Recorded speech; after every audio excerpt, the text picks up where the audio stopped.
তো চলেন এখন আমরা একটু তামাদি আইনটা দেখি। তামাদি আইনটার মধ্যে কোন জিনিসটা পড়বেন এবং কিভাবে পড়বেন, কেন পড়বেন সেটাও জাস্ট একটু তুলে ধরার চেষ্টা করি। তো একই নোটের মধ্যে আমাদের তামাদি আইনটাও দেওয়া আছে। জাস্ট একটু যদি আমরা দেখার চেষ্টা করি। সুনির্দিষ্ট পত্রিকা নাই, তামাদি আইন। তো প্রথমেই তামাদি আইনের ক্ষেত্রে একটা বেসিক 1 মিনিটে ধারণা নিবেন যে তামাদি আইন নর্মালি কি করে। বেসিক নিয়ম হচ্ছে কোট আন কোট, তামাদি আইন আইনগতভাবে আপনার একটা অধিকার আদায়ের সময়সীমা নির্ধারণ করে দেয়। তামাদি একটা আরবি শব্দ। তামাদি মানে হচ্ছে বাধাগ্রস্ত হওয়া, শেষ হয়ে যাওয়া, নির্দিষ্ট সময়সীমা। একাধিক অর্থ হইতে পারে, যেহেতু আরবি শব্দের একাধিক অর্থ হয় এই জন্য তামাদি শব্দেরও একাধিক অর্থ। এখন এই তামাদি আইন কি করে আপনার অধিকার বিনষ্ট অধিকার আদায়ের আইনগত পন্থা বিনষ্ট করে, অধিকার কিন্তু বিনষ্ট করে না। জাস্ট 28 নম্বর ধারাটা বাদ দিয়ে বাকি সমস্ত ধারায় কত দিনের মধ্যে মামলা করতে হবে এই জিনিসটা ঠিক করে। কোথাও কিন্তু বলে না যে আপনার অধিকারটা বিনষ্ট হচ্ছে। তাহলে তামাদি আইন 28 ধারা ছাড়া অন্য কোনো ক্ষেত্রে আপনার অধিকার বিনষ্ট করে না, কিন্তু অধিকার আদায়ের জন্য যে মামলা করবেন ওই মামলা করার পরটা কি করে বাদ দিয়ে দেয়। তো যাই হোক, ডেফিনেশন যেটা পড়বেন ইজমেন্ট বা সুখাধিকার, এটা অবশ্যই পড়তে হবে। মেইন কনসেপ্টটা পড়বেন যে চুক্তি থেকে যদি কোনো অধিকার আসে, যদি কারোর সাথে থেকে কোনো অনুমতি নিয়ে অধিকার আসে, ওইটা সুখাধিকার হবে না। তাহলে চুক্তি ছাড়া, অনুমতি ছাড়া, বাধা মেনে নেওয়া ছাড়া যদি অন্য কোনো জনের সম্পত্তি ব্যবহার করেন, সেখানে কোনো কিছু লাগান, সেখান থেকে কোনো কিছু সরান, একটা নির্দিষ্ট সময় পর্যন্ত ব্যবহার করলে আপনার যে অধিকার জন্মায় সেটাই হচ্ছে ইজমেন্টারি রাইট বা সুখাধিকার বা ব্যবহার সত্ত্ব। তাহলে তিনটা নামই মনে রাখবেন: ইজমেন্ট, সুখাধিকার, ব্যবহার সত্ত্ব। আর গুড ফেইথটা গতকালকে আমরা পেনাল কোডে পড়েছি যে ডিউ কেয়ার এবং অ্যাটেনশন, যথাযথ যত্ন এবং মনোযোগ থাকতে হবে। আর জিম্মা, এখানে ট্রাস্ট বলতে তামাদি আইনে একটা তিনটা জিনিসকে অন্তর্ভুক্ত করে না। ওই তিনটা জিনিস একটু মনে রাখতে পারেন। একটা হচ্ছে অবৈধ দখলদার ট্রাস্টের অন্তর্ভুক্ত হবে না। এটা ছাড়া হচ্ছে যে টাকা পয়সা পরিশোধ করার পরেও যদি বন্ধক গ্রহীতার কাছে সম্পত্তিটা থাকে, তাহলে সেটা আমাদের ট্রাস্টের অন্তর্ভুক্ত হবে না। তো এইরকম ওইখানে তিনটা কথা বলা আছে, ওই তিনটা একটু দেখে নিবেন। দুইটা তো আমাদের হয়ে গেল, একটা হচ্ছে যে আমাদের অবৈধ দখলদার, আরেকটা হচ্ছে যে ঋণ পরিশোধের পরেও যিনি সম্পত্তি থাকবেন ওইটা, আরেকটা সম্ভবত আপনাকে দেখতে হবে। তো বইটা খুলে একটু দেখে নেবেন, মনে পড়তেছে না। তো এই যে দেখেন মনে পড়তেছে না, আপনারও কিন্তু এরকম হবে। তো এরকম যখন মনে পড়বে না, তো বইটা খুলে ওই শব্দটা দাগায় রাখবেন যে কেন আমার মনে পড়লো না।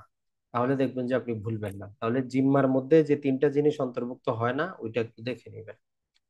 এখন আসি আমরা 3 নম্বর সেকশনটা। তো 3 নম্বর তো সরাসরিটা কখনোই প্রশ্নে আসবে না যে কত ধারায় মামলা খারিজ হয়, তামাদি দোষে মামলা খারিজ, এটা তো আর আসবে না। আসবে তার ক্রিয়েটিভ প্রশ্ন। কেমন? যে বিচারক কি করতে পারেন না, সময় বাড়াইতে পারেন না, বিচারকের জন্য এ ধারা পালন করা বাধ্যতামূলক, এটা তার জন্য ম্যান্ডেটরি। 2 নম্বর হচ্ছে বাদী বিবাদী চুক্তি করে 3 ধারার সময় বাড়াইতে পারে না। বিবাদী আপত্তি করুক বা না করুক, এটা বিচারকের দায়িত্ব তামাদি দোষে যদি দুষ্ট হয় মামলাটা খারিজ করে দেওয়া। ফৌজদারি মূল মামলায় তামাদি প্রযোজ্য না। আর দেওয়ানি মূল মামলা কোনগুলা, এটা আমরা কনফিউশনে থাকি। তো এর জন্য তামাদি আইনের 1 থেকে 149 অনুচ্ছেদ পর্যন্ত যেই যেই মামলা, সকল মামলায় দেওয়ানি মূল মামলা। মোহরানার মামলা মূল মামলা, দখল উদ্ধার মামলা, বংশগত পদ উদ্ধার মামলা, বন্ধক, এটা ছাড়া ফোরক্লোজার, সবকিছুই হচ্ছে মূল মামলা। তাহলে কোনগুলা দেওয়ানি মূল মামলা? তামাদি আইনের 1 নম্বর থেকে 149 অনুচ্ছেদে যে এত মামলা আপনি দেখতেছেন, সমস্ত কিছুই কি আমাদের দেওয়ানি মূল মামলা। দলিল বাতিলের মামলাও দেওয়ানি মূল মামলা। এখন আপনাকে যদি দেয় যে দলিল বাতিলের মামলা দেওয়ানি মূল মামলা কিনা, আপনি কনফিউশনে না থাকে, যদি এইটা মনে থাকে যে 1 নম্বর থেকে 149 যা কিছু আছে সব তো দেওয়ানি মামলা, তাহলে এই মামলা আমরা 1 থেকে নিয়ে 149 অনুচ্ছেদ পর্যন্ত যত কিছু মামলা সমস্ত হচ্ছে আমাদের সিভিল লিটিগেশন। তাহলে এইটা একটু মনে রাখবেন। এরপরে চলে আসি 5 নম্বরটা, গুরুত্বপূর্ণ। 5 নম্বরের একাধিক নাম আছে: ডাক নাম, বাবার নাম, মায়ের নাম, স্কুলের সার্টিফিকেটে এক নাম, পাসপোর্টে এক নাম। তো 5 নম্বরেরও অসংখ্য নাম আছে। 1 নম্বর হচ্ছে সময় বৃদ্ধি। এরপরে বিলম্ব মওকুফ, সাফিসিয়েন্ট কজ মানে উপযুক্ত কারণ, কন্ডোনেশন অফ ডিলে, বিলম্ব মওকুফ। এখন কোন নামে আসবে আমরাও জানি না, তবে 5 নম্বরটা মনে রাখবেন যে এটা হচ্ছে বহুরূপী, তার অনেক নাম আছে। এখন এইটার ক্ষেত্রে দুইটা জিনিস মনে রাখবেন যে আমরা কি করতে পারি না, দেওয়ানি মূল মামলা এবং জারির দরখাস্ত, ডিক্রি শব্দটা অনেক ক্ষেত্রে দেয় না, তাহলে ডিক্রি জারির দরখাস্ত আর দেওয়ানি মূল মামলা এগুলার ক্ষেত্রে কোনোভাবেই 5 ধারায় সময় বৃদ্ধি করা যাবে না। তাহলে আপনি বেসিক নিয়মটা জানে নেন, দেওয়ানি মূল মামলা এবং ডিক্রি জারি ছাড়া অন্য যত সকল মামলা আছে বা যত সকল appeal, review, revision, leave to appeal, যত প্রকার আপিল, যত প্রকার প্রসিডিং আছে, সমস্ত প্রসিডিং এ কি করা সম্ভব, সময় মওকুফ করা সম্ভব যদি দুইটা কন্ডিশন ফুলফিল করি। একটা হচ্ছে উপযুক্ত কারণ দেখাইতে পারি, সাফিসিয়েন্ট কজ আমরা অ্যারাইজ করতে পারি, আর একটা হচ্ছে যদি বিচারককে আমরা স্যাটিসফাই করতে পারি যে এই কারণটা যথা উপযুক্ত ছিল, ওই জন্য আমি আসতে পারিনি। তাহলে 5 নাম্বার 2 লাইনে মনে রাখবেন যে দেওয়ানি মূল মামলা আর ডিক্রি জারি ছাড়া সকল ক্ষেত্রে সময় বৃদ্ধি করা যায়, কন্ডিশন হচ্ছে বিচারক উপযুক্ত কারণ দেখায় বিচারককে সন্তুষ্ট করতে হবে। নর্মালি আপনি পড়তে গেলে এর ভিতরে দেখবেন যে আপিল আছে, রিভিউ আছে, রিভিশন আছে, লিভ টু আপিল আছে, আদার অ্যাপ্লিকেশন আছে, তো এগুলো আর আপনার চাইবে না।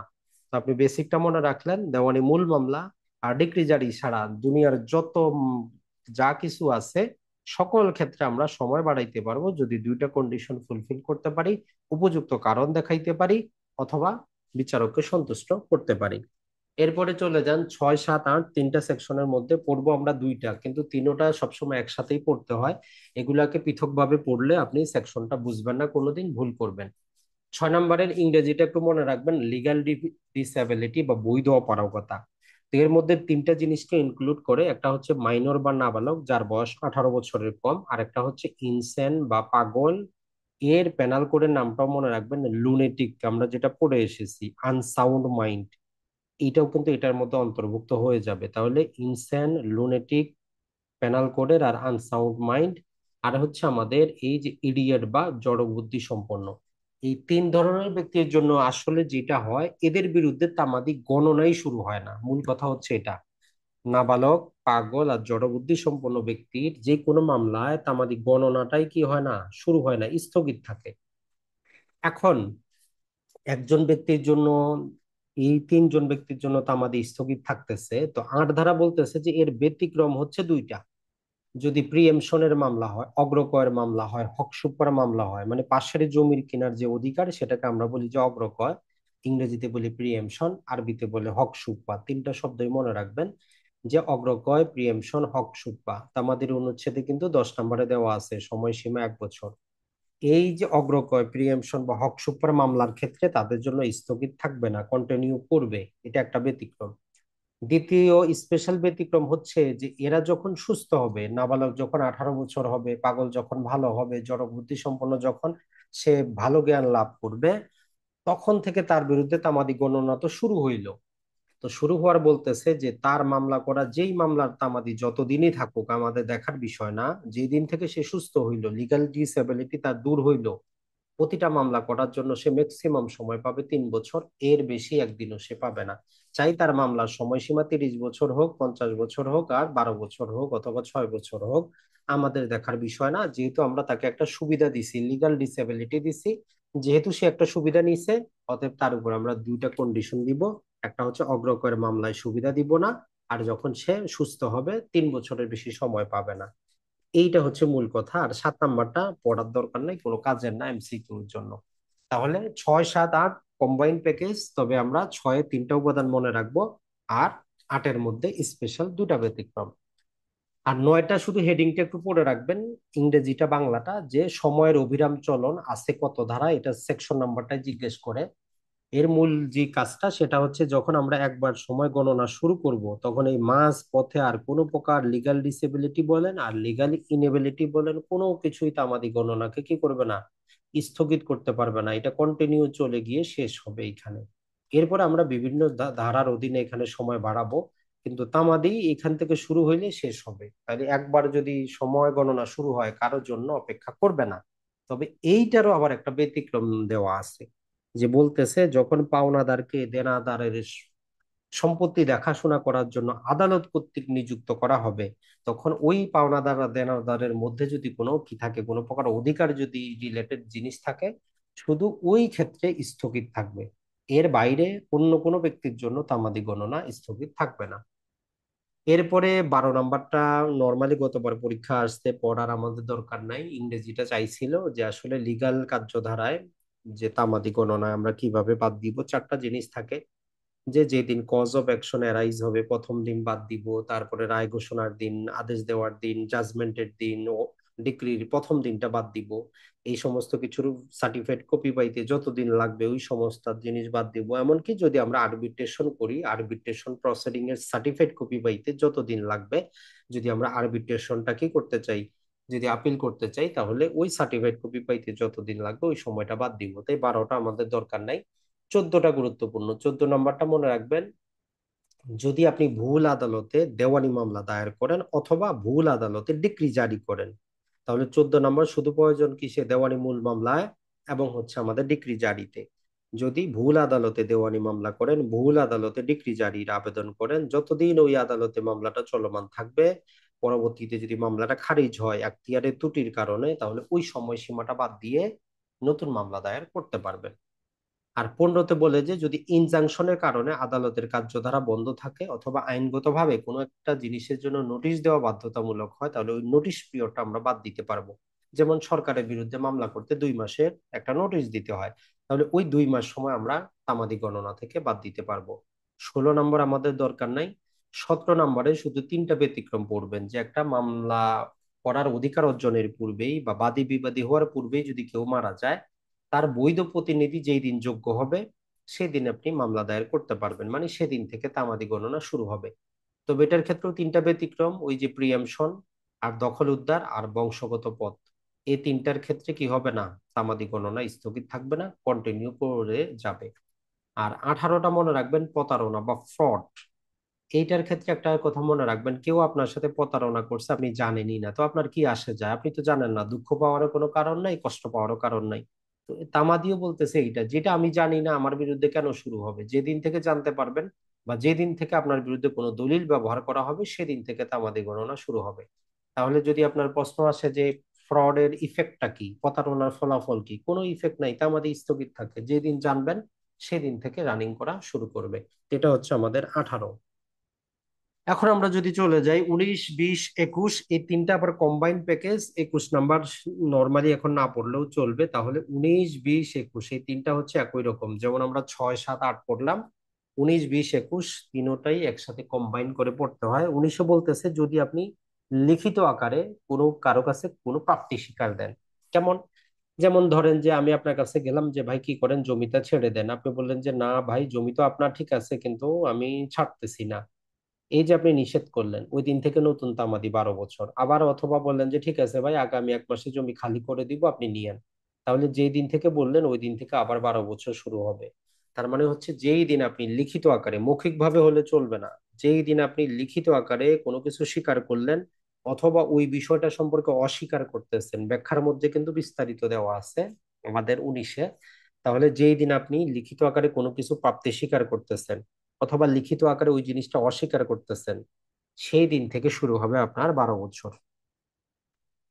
আর 20 বলতেছে যদি কেউ, আপনি ঋণের টাকা, আমি আপনার কাছে 10,000 টাকা পাই, আজকে আপনি 5,000 দিলেন, তাহলে আজকে থেকে আগামী 3 বছরে মামলা দায়ের করতে পারবো। অথবা ওই 10,000 টাকার সুদ আপনি 500 টাকা দিলেন, তাহলে আজকে থেকে আগামী 3 মাস, মানে ঋণের টাকা বা সুদের টাকা যেই যেই দিন পরিশোধ করবে সেই সেই দিন থেকে নতুন নতুন তামাদি শুরু হবে। আর 21 নাম্বারটা নর্মালি দরকার নাই, আগে যারা পড়েছেন এখানে বলে যে এই যে আমরা লিখিত প্রাপ্তি স্বীকার দিলাম, ঋণের টাকা সুদের টাকা কারা কারা পরিশোধ করলে ধরে নেওয়া হবে আপনি পরিশোধ করছেন। আপনার এজেন্ট, আপনার অভিভাবক, আপনার কমিটি, আপনার ম্যানেজার, এরা অথবা এদের কর্তৃক যদি প্রপারলি কোনো এজেন্ট থাকে, এরা যদি দেয় তাহলে ধরে নেওয়া হবে যে আপনি দিয়েছেন। আর এটা 4 ধরনের ব্যতিক্রম আছে, যেমন joint contractor, joint partner, executor আছে, জয়েন্ট মর্গেজি আছে, এরা দিলে আবার কার্যকর হবে না। তো 21টা আপনি বাদ দিতে পারেন, সে সময় অতটা গুরুত্বপূর্ণ না। তবে 22 নাম্বারটা খুবই গুরুত্বপূর্ণ। 22-এর সাথে আমাদের ওয়ার্ডার নাম্বার 1, রুল নাম্বার 10, 110 একটু পড়ে নিবেন, বাদী বিবাদী যুক্ত করা খুবই গুরুত্বপূর্ণ। আদেশ হচ্ছে আমাদের কত, আদেশ 1, রুল হচ্ছে 10 সিপিসি তে। বাদী বিবাদী আমরা যুক্ত করতে পারি আদেশ 1-এর অধীনে। তো এখানে বলতেছে বাদী বিবাদী যাকে যেদিন মামলায় পক্ষ বানাবেন তার বিরুদ্ধে তামাদিটা সেই দিন থেকে হিসাব হবে। মামলা করছেন 5 বছর আগে, আজকে যদি আপনি আমাকে বিবাদী করতে চান, তাহলে আমার বিরুদ্ধে তামাদিটা আমি হিসাব করব যে তামাদি সময়ের মধ্যে আমাকে বিবাদী করতেছেন কিনা। তামাদি এক্সপায়ার হইলে আমাকে বিবাদী করতে পারবেন না। আর 23 বলে যদি কেউ অবিরাম চুক্তি ভঙ্গ করে, অবিরাম সিভিল রং করে, অবিরাম টর্ট করে, তাহলে প্রতিদিন নতুন নতুন তামাদি শুরু হবে। আর 24 বলতেছে যদি আপনি বিশেষ কোনো ক্ষতির কারণে ক্ষতিপূরণ মামলা দায়ের করতে চান, যতদিন পর্যন্ত স্পেশাল ড্যামেজটা না হচ্ছে, বিশেষ ক্ষতিটা না হচ্ছে, ক্ষতিপূরণ মামলা করা যাবে না। আর 25 বলতেছে দলিল পত্রের মধ্যে যে সময়সীমা থাকবে এগুলো আমরা গ্রেগরীয় ক্যালেন্ডার অনুসরণ করব, কোনো স্থানীয়, কোনো দৈনিক, কোনো আরবি, কোনো বাংলা, কোনো ফার্সি আমরা ক্যালেন্ডার অনুসরণ করতে পারবো না, আমরা ইংরেজি বা গ্রেগরীয় বা ব্রিটিশ ক্যালেন্ডার অনুসরণ করব। এরপরে চলে আসি সুখাধিকার, ইংরেজিটা মনে রাখবেন ইজমেন্ট অথবা ব্যবহার সত্ত্ব। সুখাধিকার, ইজমেন্ট, ব্যবহার সত্ত্ব ধারা হচ্ছে 26। মূল কথা বলে যে যদি 20 বছর অথবা সরকারি জমি হলে 60 বছর আলো বাতাস পানি রাস্তা অথবা অন্য কোনো সুখাধিকার আপনি ব্যবহার করেন বিনা বাধায়, উইদাউট ইন্টারাপশন, এরপরে হচ্ছে একটানা ওই সম্পত্তিতে আপনার একটা কি হয় অধিকার জন্মায় যেটা ইনডিফেসিয়েবল মানে অখণ্ডনীয় হয়। এখন এখান থেকে যে এমসিকিউটা আসে সেটা হচ্ছে যে এই যে আমরা বললাম একটানা বিনা বাধা, এটা বলতে আমরা কি বুঝবো? বলতে হচ্ছে যদি বাধাটা 1 বছরের কম হয় তাহলে আমরা ধরে নিব এটা বিনা বাধায়। মানে আপনি এই রাস্তা দিয়ে চলতেছিলেন, চলতে চলতে একদিন আমি বাধা দিলাম, আপনি চলেন নাই, 6 মাস যাবত চলেন নাই, তারপরে আবার চলা শুরু করছেন, তো এটাকে আমরা ধরে নিব বিনা বাধায়। কিন্তু আপনি 1 বছর পার হয়ে গেছে তারপরে গিয়ে যদি চলাচল শুরু করেন তখন আমরা বলবো না যে আপনি একটানা চলছেন। তাহলে বিনা বাধায় বলতে 1 বছরের বেশি যাতে বাধাটা না হয় এই জিনিসটাই বুঝাইছে। আর ওই 26 ধারা দুইটা উদাহরণ আছে, ওইখানে বলে যে আপনি যদি অনুমতি যদি নেন যে ভাই আমার একটু রাস্তাটা দেন আমি একটু চলি, এই যদি অনুমতি চান তাইলে কিন্তু সুখাধিকার অর্জিত হবে না, মামলা খারিজ হবে। অথবা যদি আপনি চুক্তি করেন যে ভাই ঠিক আছে আপনার সাথে আমার আমার ওই জায়গা দিয়ে আপনি চলাচল করেন, আমার এই জায়গাটা দিয়ে চলাচল করতে দেন, এইরকম চুক্তি করলেও আবার সুখাধিকার অর্জিত হবে না। আর একটা হচ্ছে যদি আপনি বাধাটা মেনে নেন, সে আপনারা বললো ভাই চললেন না, আপনি সাক্ষীর সামনে বললেন যে ঠিক আছে ভাই আপনার রাস্তা দিয়ে আমি চলবো না, তাহলে অনুমতি চুক্তি যদি আপনি বাধা মেনে নেন তাহলে সুখাধিকার মামলা খারিজ হবে, আপনার সুখাধিকার অর্জিত হবে না। এই কথাগুলো দুইটা ব্যাখ্যা দেওয়া আছে, ওই ব্যাখ্যার মধ্যে বলা আছে।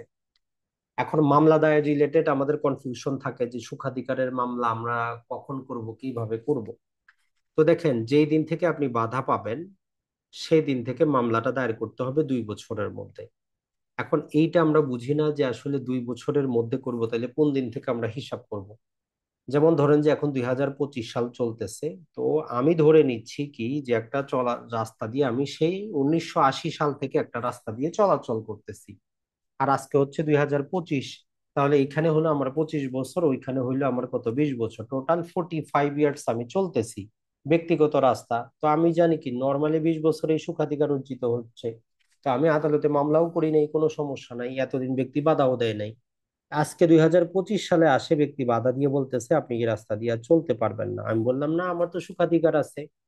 তাইলে আমাকে বলতেছে যে আমি আগামী 2 বছরের মধ্যে মামলাটা দায়ের করব, মানে 2027 সাল পর্যন্ত আমার কাছে সময় আছে, আমি আদালতে মামলা দায়ের করে ডিক্লারেশন নিতে পারবো যে এই রাস্তা দিয়ে আমার চলাচলের অধিকার আছে।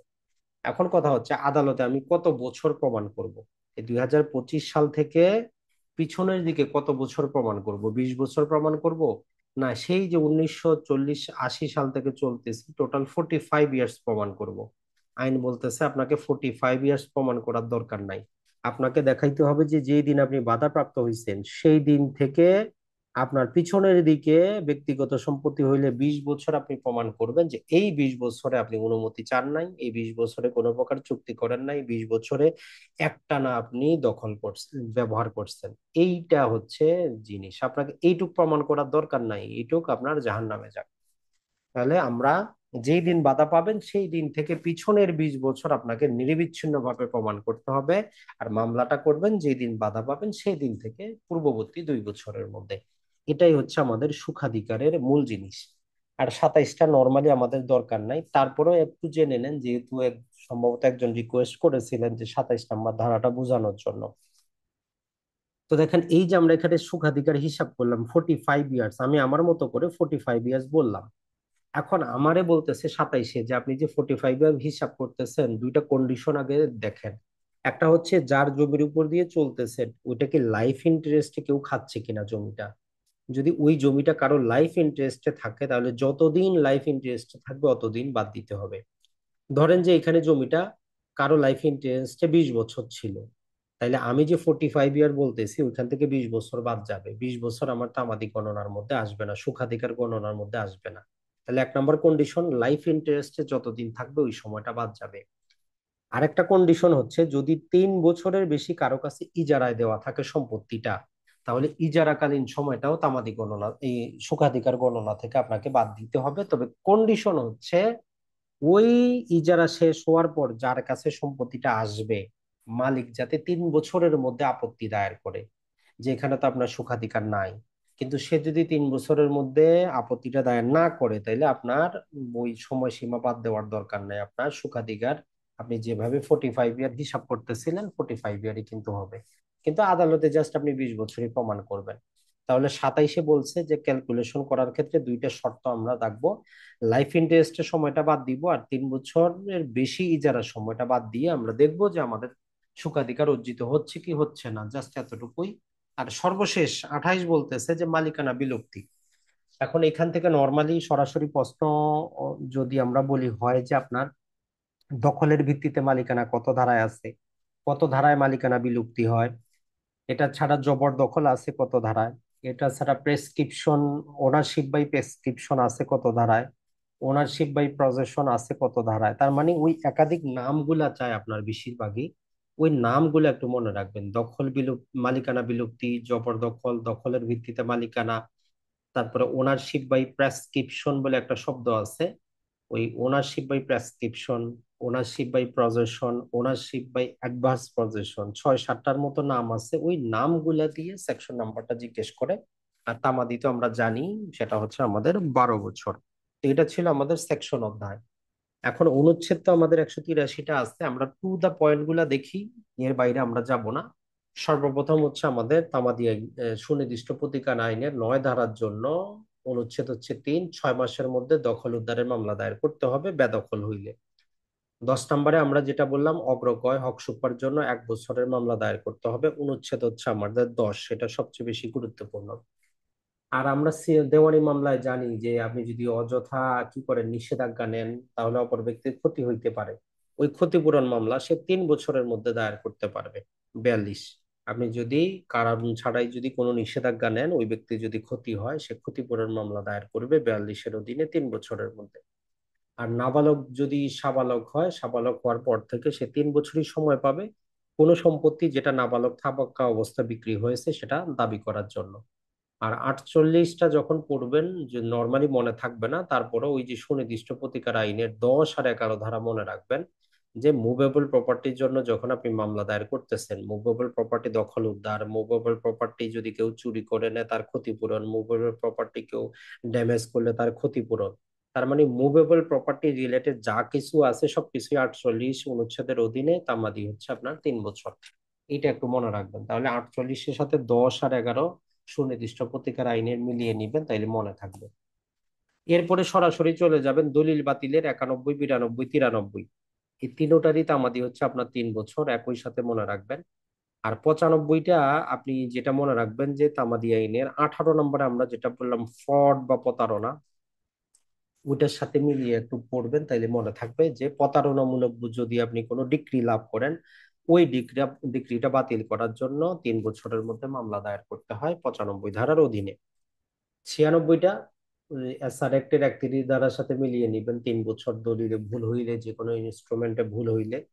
আর যারা বিয়ে শাদী করেছেন স্ত্রীর মোহরানা দিয়েছেন কি দেন নাই, নর্মালি মুসলিম মোহরানা গুলা দুইটা ভাগে ভাগ করা থাকে, একটা হচ্ছে যে তাৎক্ষণিক আর একটা হচ্ছে বিলম্বিত। এখন তাৎক্ষণিক হোক আর বিলম্বিত হোক 103 বলতেছে যে 3 বছরের মধ্যে মামলা দায়ের করবে যে দিন থেকে দাবি করবে দিতে অস্বীকার করবে। আর 104-এ বিলম্বিতটা হচ্ছে যেদিন থেকে তালাক হয়ে যাবে অথবা স্বামী মারা যাবে সেদিন থেকে 3 বছরের মধ্যে বিলম্বিত মোহরানাটা দাবি করবে। এরপরে চুক্তি প্রবলটা 113-তে আর 114-তে চুক্তি রদ। 2004 সালে আইনটা পাশ করা হয়েছে, কার্যকর হয়েছে 2005-এর জুলাই থেকে, এটা মনে রাখবেন। পূর্বে সময় ছিল 3 বছর। টোটাল জিনিসটা একটু মনে রাখার চেষ্টা করবেন। যে 113, 114, 1 বছর, 2004, 2005, পূর্বে ছিল 3 বছর। এরপরে 115 আর 116। 115-তে বলতেছে যেই চুক্তি লিখিত হয় নাই, যেই চুক্তি ভঙ্গের ক্ষতিপূরণে তামাদি দেওয়া নাই, সেটা হচ্ছে 3 বছর। অর্থাৎ মৌখিক চুক্তি হইতে পারে। আর যেই চুক্তি হচ্ছে লিখিত এবং নিবন্ধিত, রেজিস্ট্রেশন আইন অনুযায়ী নিবন্ধিত, সেই চুক্তির জন্য ক্ষতিপূরণ 6 বছরের মধ্যে মামলা দায়ের করতে পারবেন। তাহলে 115 আর 116 দুইটাই পাশাপাশি রাখবেন। এরপরে 120 অলরেডি আমরা পড়ে ফেলেছি। তারপরেও সুনির্দিষ্ট প্রতিকার আইনে 44 ধারার সাথে পড়বেন, সরি 42-এর সাথে, ডিক্লারেটরি সুটের সাথে, যে যার তামাদি দেওয়া নাই তার তামাদি হচ্ছে 6 বছর। 124 যেটা একটু আগে আমরা পড়ে আসলাম তামাদি আইনের 17 নম্বর ধারায়, যে বংশগত পদোদ্ধার বা হেরিডিটি অফিস, সেটা হচ্ছে যে 12 বছর 124 অনুচ্ছেদের ক্ষমতা বলে। আর 139টা একটু রাখবেন, যে আপনি ভাড়াটিয়ার কাছ থেকে সম্পত্তি উদ্ধার কত দিনের মধ্যে মামলা দায়েরটা করবেন, এটা হচ্ছে 12 বছর। আর 144 আর 142 দখল উদ্ধার, 12 বছরের মধ্যে মামলাটা দায়ের করবেন। তো আমরা এছাড়া 30 বছর আর 60 বছরের যে তামাদি আছে, এটা টোটালটাই পড়বেন বেশি, কিন্তু 60 বছরের তিনটাই সেকশন দেওয়া আছে, তো তিনোটাই পড়বেন, বাদ দেওয়ার সুযোগ নাই। শুধু 149-এ আছে সরকার কর্তৃক অথবা সরকারের পক্ষে, এই জিনিসটা মনে রাখবেন, 60 বছর। 148 হচ্ছে যদি আপনি বন্ধকি সম্পত্তি রিডেইম করতে চান, পুনরুদ্ধার করতে চান, তাহলে 148। আর বন্ধকি সম্পত্তি যদি ফোর ক্লোজার করতে চান, সেল করতে চান, 147। তিনোটার মধ্যেই 60 বছর। আর 30 বছরের মধ্যে তিনটা আছে, দুইটা পড়তে পারেন, একটা বাদ দিতে পারেন। 30 বছরের মধ্যে যদি কোনো মুভেবল প্রপার্টি আপনি কারো কাছে বন্ধক রাখেন, কারো কাছে আমানত রাখেন, দুটা শব্দ। কোনো মুভেবল প্রপার্টি, যেমন ধরেন যে আপনার গোল্ড আছে, গোল্ড ব্যাংকে আপনি জমা রেখে কি নিতে পারেন, ঋণ নিতে পারেন। গোল্ড হচ্ছে একটা আপনার মুভেবল প্রপার্টি। তো এটা আপনি আগামী 30 বছরের মধ্যে কিন্তু উদ্ধার করতে পারবেন। তাহলে মুভেবল প্রপার্টি হইলে বা অস্থাবর সম্পত্তি হইলে সেটা বন্ধক উদ্ধার বা আমানত গ্রহীতা থেকে উদ্ধারের সময়সীমা হচ্ছে 30 বছর। আর 146-এর এইটা একটু পড়তে পারেন, এটা লোকাল অথরিটি বা স্থানীয় কর্তৃপক্ষের যে পাবলিক রোড গুলা আছে, যেমন ধরেন যে আপনার পৌরসভার রাস্তা আছে, এটা ছাড়া রেলওয়ে আছে, বন বিভাগ আছে, এদের যে সমস্ত রাস্তা যেটা পাবলিক নেচারের, জনগণ ব্যবহার করে, এইটা যদি কেউ দখল করে নেয়, তাহলে 30 বছরের মধ্যে ওই এরা আদালতে মামলা দায়ের করে উদ্ধার করতে পারবে। এখন চলে আসি, আমাদের মোটামুটি এই কটাই যথেষ্ট। এর বাইরে আপাতত তো আর সময়ও নাই, সুযোগও নাই। ও আগে দিয়ে যদি পড়ে থাকেন ভালো, না হলে এই কটা অবশ্যই অবশ্যই দেখবেন। এরপরে চলে আসি আমরা আপিল। তো আপিলটাকে আগে ভাগ করে নেবেন, দেওয়ানি আপিল আর ফৌজদারি আপিল। টোটাল চারটা চারটা 8টা আছে, একটাও বাদ দেওয়ার কোনো সুযোগ নাই, 8টাই পড়বেন, যে কোনো একটা কমন পাবেনই, একদম 100%, একটা না একটা থাকবেই। এখন এটা মনে রাখবেন কিভাবে? মনে রাখবেন একদম সহজ দেওয়ানির ক্ষেত্রে, যে আমরা আদি আদালত, মানে যে তিনটা আদালতে মামলা দায়ের করি, সহকারী, সিনিয়র, যুগ্ম, আদি আদালত যেখানে মামলা দায়ের করেন, এদের কোনো আদেশের বিরুদ্ধে কোথায় আমরা আপিল করি? জজ কোর্টে আপিল করি। কত দিনের মধ্যে করব? 30 দিন। তাহলে মনে রাখবেন এইভাবে, আদি আদালতের রায়ের বিরুদ্ধে আপিল হচ্ছে 30 দিন। তার মানে হচ্ছে আমাদের সিভিল আদালতের রায়ের বিরুদ্ধে জজ কোর্টে যাব 30 দিনে। আর জজ কোর্টের আদেশের বিরুদ্ধে কত দিনে যাব? হাই কোর্টে যাব 90 দিনে। জাস্ট এইভাবে মনে রাখবেন, আদি আদালত থেকে জজ কোর্টে 30 দিন, জজ কোর্ট থেকে হাইকোর্টে যাব 90 দিনে। আর যদি ফৌজদারি হয় তাহলে ম্যাজিস্ট্রেট আদালত থাকে। তো ম্যাজিস্ট্রেট আদালতের থেকে আমরা দায়রা আদালতে আপিল করব কয় দিনে? 30 দিনে। দায়রা আদালত থেকে যদি কোনো কারণবশত হাইকোর্টে যাইতে হয়, কত দিনে যাব? 60 দিনে। তাহলে দেওয়ানি আর ফৌজদারির মধ্যে একটাই পার্থক্য হচ্ছে, হাইকোর্টে যাইতে দেওয়ানি মামলায় যেহেতু কাগজে বেশি লাগে, সার্টিফিকেট কপি পাইতে সময় লাগবে, তো ওই জন্য আমাদের 90 দিন দেওয়া আছে। আর ফৌজদারি মামলায় যেহেতু কাগজপাতি কম, শুধু আসামি থাকে, তো এই জন্য বলতেছে যে 60 দিন।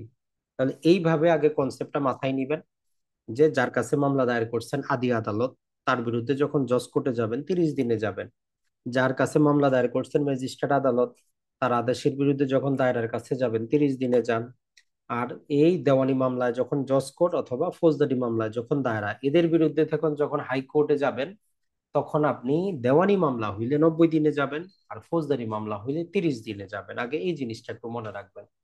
এখন আপনি এই সেকশন নাম্বারটা মনে রাখবেন কিনা, যে আমরা যে কথাটা বললাম এটা আগে আপনি ট্রাই করবেন, এইটা আপনার মনে আসতেছে কিনা দিনগুলা। যদি দিনগুলা দেখেন যে কনফার্ম হয়ে গেছে, তখন সেকশনটা পড়বেন। যে আমরা দেওয়ানি মামলায় আদি আদালত থেকে জজ কোর্টে যাব 152 দিনে 30 দিন, আর জজ কোর্ট থেকে হাইকোর্টে যাব 156 দিনে 90 দিন। আর ম্যাজিস্ট্রেটের ক্ষেত্রে আমরা ম্যাজিস্ট্রেট আদালত থেকে দায়রা আদালতে যাব 30 দিনে, 154 দিনে। আর দায়রা আদালত থেকে হাইকোর্টে যাব 155 দিনে, 60 দিনে। এইটা আগে একটু মুখস্থ করে নেবেন। এখন দুইটার ক্ষেত্রে আবার দুইটা একাধিক অনুচ্ছেদ দেওয়া আছে। তো সর্বপ্রথম এখানে দেওয়ানি মামলায় বলতেছে যদি কোনো মামলা হাইকোর্ট তার নিজের এখতিয়ারে কি করে, আদি এখতিয়ারে মামলাগুলা শুনে, যেমন কিছু অ্যাডমিরালিটি মামলা আছে, সামুদ্রিক রিলেটেড মামলা, কিছু কোম্পানি মামলা, কিছু রিট মামলা।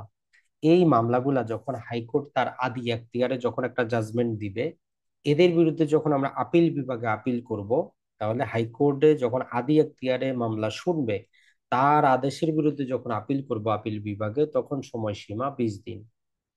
এইটা একটু মনে রাখবেন। তাহলে হাইকোর্ট যখন নিজ এখতিয়ারে কোনো মামলা শুনবে আদি এখতিয়ারে, তখন হাইকোর্ট আপিল বিভাগে যাইতে 20 দিন।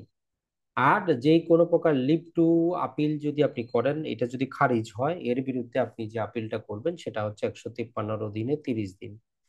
আর ফৌজদারির ক্ষেত্রে আমাদের সবারই মনে আছে, সেটা হচ্ছে যদি মৃত্যুদণ্ড দেয় তাহলে 150 দিনে 7 দিনের মধ্যে আপিল করতে হবে। আর 157 বলতেছে যে খালাসের বিরুদ্ধে 6 মাস, 6 মাসের মধ্যে রাষ্ট্রপক্ষ আপিল দায়ের করতে পারে। তাহলে দেওয়ানি আপিল আলাদা করে নিবেন, ফৌজদারি আপিল আলাদা করে নিবেন। প্রথমে নর্মাল আপিল 30 দিন আর 90 দিন, আর 30 দিন আর 60 দিনটা মুখস্থ রাখবেন। আর দুইটা ব্যতিক্রম পৃথক করে মুখস্থ রাখবেন, তারপরেই সেকশন গুলা যাবেন। তবে এখানে একটা ব্যতিক্রম মনে রাখবেন, এই যে যুগ্ম দায়রা জজ যিনি থাকেন যুগ্ম দায়রা, উনি 5 বছরের শাস্তি দিলে কিন্তু আমাদেরকে হাইকোর্টে যাইতে হয়। তো এমসিকিউ আপনার ওইটাই হইতে পারে যে যুগ্ম দায়রা যখন 5 বছরের বেশি শাস্তি দিবে, তখন আমরা কত দিনের মধ্যে হাইকোর্টে আপিল দায়ের করব। তো তখন কি হবে, যুগ্ম দায়রা যদিও হয়, তখন আমাদেরকে যখন আমরা কি যাব হাইকোর্টে যাব, তখন এই দায়রা থেকে হাইকোর্টে যাইতে 60 দিন, ওই 60 দিনই আমরা নিব। আর দেওয়ানির ক্ষেত্রে কিন্তু ওইরকম সময়সীমা পার্থক্য হবে না, শুধু অ্যামাউন্টটা পার্থক্য হয়।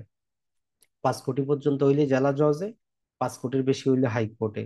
আর এখানেও যুগ্ম দায়রা থেকে 5 বছর পর্যন্ত হইলে দায়রাতে, আর 5-এর বেশি হইলে তখন হাইকোর্টে। তো এর জন্য ওই যুগ্ম দায়রার কন্ডিশনটা একটু মনে রাখবেন, যে 5 বছর শাস্তি না বেশি, 5 কোটি টাকা না বেশি। এইটা কিন্তু একটু মনে রাখবেন।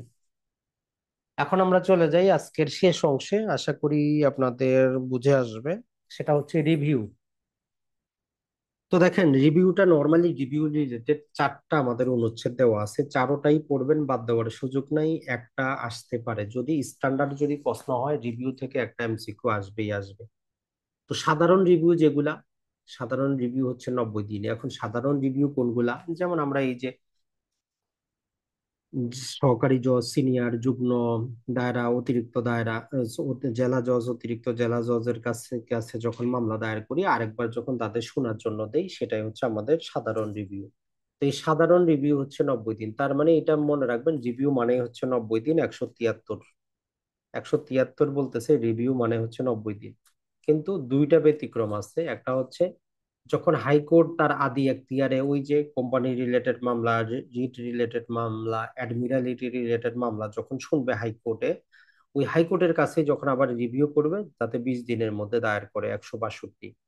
আর যদি ক্ষুদ্র বিষয়ক আদালত, স্মল কজেস কোর্ট হয়, সেখানে 15 দিন, 161। তাহলে রিভিউ রিলেটেড তিনটা সময়সীমা পাইলাম। ম্যাক্সিমাম রিভিউ হবে 90 দিনে। হাইকোর্ট হইলে হাইকোর্টের রিভিউ হচ্ছে কত, 20 দিনে। আর স্মল কজেস কোর্ট হইলে 15 দিনে। আর যদি আপনি রিভিউর দরখাস্তটা দিচ্ছেন, কিন্তু শুনানির দিন আপনি ছিলেন না, গড় হাজির ছিলেন, এই কারণে দরখাস্তটা কি হয়েছে, বাতিল হয়েছে, আপনি চাচ্ছেন এটা আবার রিস্টোর করা হোক, পুনঃবহাল করা হোক, তখন আপনি 15 দিনে আবেদন করবেন 160। তাহলে রিভিউ রিলেটেড এই 4টা বারবার একটু পড়ে মুখস্থ করে নেন, যে নর্মাল রিভিউ হচ্ছে আমাদের 90 দিন, হাইকোর্টের রিভিউ 20 দিন, স্মল কজেস 15 দিন, আর রিভিউর দরখাস্ত পুনঃবহাল 30 দিন। শেষ। আর রিভিশন রিলেটেড কোনো তামাদি দেওয়া নাই আমাদের, তবে প্র্যাকটিস হচ্ছে আপিলের যতদিন আমাদের রিভিশনেরও ততদিন। এটা জাস্ট একটু জেনে রাখেন যে রিভিশনের তামাদি আমাদের দেওয়া নাই। এখন আরেকটা গুরুত্বপূর্ণ কনসেপ্ট হচ্ছে বাদী বিবাদী মারা গেলে পক্ষযুক্ত করা, ওয়ার্ডার নাম্বার 22 আমরা আদেশে জানি, সিপিসি। বাদী বিবাদী যুক্ত করা, বিবাহ হইলে, ইনসলভেন্ট বা দেউলিয়া হইলে কি হবে। তো 176 বলতেছে 90 দিনে বাদী মারা গেলে তার লিগাল রিপ্রেজেন্টেটিভ। অন্তর্ভুক্তি করতে হবে। আর 177 বলতেছে যে বিবাদীর ক্ষেত্রে 90 দিন তার লিগ্যাল রিপ্রেজেন্টেটিভ যুক্ত করতে হবে, মানে বাদী হইল 90 দিন, বিবাদী হইল 90 দিন।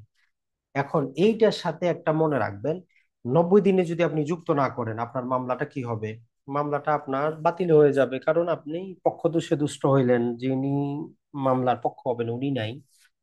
ওইটার একটা দরখাস্ত যেটা, সেটা হচ্ছে বাতিল আদেশ বাতিলের জন্য। এই যে এই অ্যাবার্টমেন্ট আবার কি না, ওই আমাদের অপসহায়তা কিন্তু না পেনাল কোডের। তাহলে বাতিল আদেশ বাতিলের জন্য যেই অ্যাপ্লিকেশনটা আপনি 90 দিনে করতে পারেন নাই, আদালত কি হইলো, আপনার মামলাটা বাতিল হয়ে গেল। এই বাতিলটা আপনি আবার পুনরুইয়া করতে চাচ্ছেন, রিস্টোর করতে চাচ্ছেন, পুনরায় শুনানি করবেন। তাহলে এই যে বাতিল আদেশ বাতিলের জন্য হচ্ছে 60 দিন। এই সময়সীমাটা একটু মনে রাখবেন, যে বাতিল আদেশ বাতিলের জন্য আমাদের 60 দিন। এখন আরেকটা গুরুত্বপূর্ণ যেটা, সেটা হচ্ছে ডিক্রি জারি রিলেটেড। টোটাল আমাদের 3টা অনুচ্ছেদ আছে, তিনোটাই গুরুত্বপূর্ণ। তবে আমাদের কনফিউশন আসে, অনেকেই বলেছেন না, আবার বোঝানোর জন্য নর্মালি আপনি 183টা আগে পড়বেন, তাইলে বুঝে আসবে। 183 বলতেছে যে যখন হাইকোর্ট তার আদি এখতিয়ারে কোনো মামলা শুনবে, যখন সেখানে কোনো রায় দিবে, জাজমেন্ট দিবে, অর্ডার দিবে, আদেশ দিবে, অথবা আপিল বিভাগের কোনো আদেশ, এইটা আমরা 12 বছরের মধ্যে কার্যকর করতে পারবো। তাহলে হাইকোর্ট আর আপিল বিভাগের রায়গুলো আমরা 12 বছরের মধ্যে কি করতে পারবো, কার্যকর করতে পারবো। 183 সেখানেই সমাপ্ত। এরপরে আমাদেরকে যেটা বলতেছে সেটা হচ্ছে যে 182। এখন হাইকোর্টের পরে কে আছে, আমাদের এই যে 5 জন বিচারক আছেন, সহকারী, সিনিয়র, যুগ্ম, অতিরিক্ত এবং জেলা জজ। এদের ক্ষেত্রে বলতেছে যে এদের যে রায়গুলা আছে, নর্মাল রায়গুলা, সেটা হচ্ছে 3 বছর। আর কোনো যদি রায় দেয় যেটা নিবন্ধন করতে হবে, নিবন্ধিত হয়, সেগুলা 6 বছর। কোনটা নিবন্ধন করতে হয়, এখন যেমন ধরেন যে নর্মালি যদি একটা মুসলিম আইনে অগ্রকর মামলার যদি রায় দেয়, এটা 3 বছরের একটি জারি করাইতে হবে। কিন্তু যদি আবার রাষ্ট্রীয় অধিগ্রহণ প্রজাস্বত্ব আইনে রায় দেয়, 6 বছরে আপনি করাইতে পারবেন। কারণ কি, কারণ ওই মুসলিম আইনের ডিগ্রিটা রেজিস্ট্রেশন বাধ্যতামূলক না, কিন্তু রাষ্ট্রীয় অধিগ্রহণ আইনেরটা বাধ্যতামূলক। তার মানে এটা হচ্ছে কি, যেটা নর্মাল ডিগ্রি সেটা 3 বছর, যেটা রেজিস্ট্রেশন হবে সেটা হবে কি 6 বছর। এটা হচ্ছে 182। আর 181-তে বলতেছে যেই ডিগ্রি জারির তামাদি তামাদির শিডিউলে দেওয়া নাই, সেটা হচ্ছে 3 বছর। আবার ওই প্রতিটার মধ্যে যখন আপনি পড়তে যাবেন, সেখানে বলা আছে যে সিপিসির 48-এ যদি সময়সীমা না দেওয়া থাকে। তাহলে আমরা তিনটার মধ্যে কি পাইলাম, 181 হচ্ছে যে ধরেন ডিক্রি জারির তামাদি দেওয়া নাই, শিডিউলে দেওয়া নাই তামাদি, তাহলে আমরা কি করব, 3 বছর ধরবো 181-র অধীনে।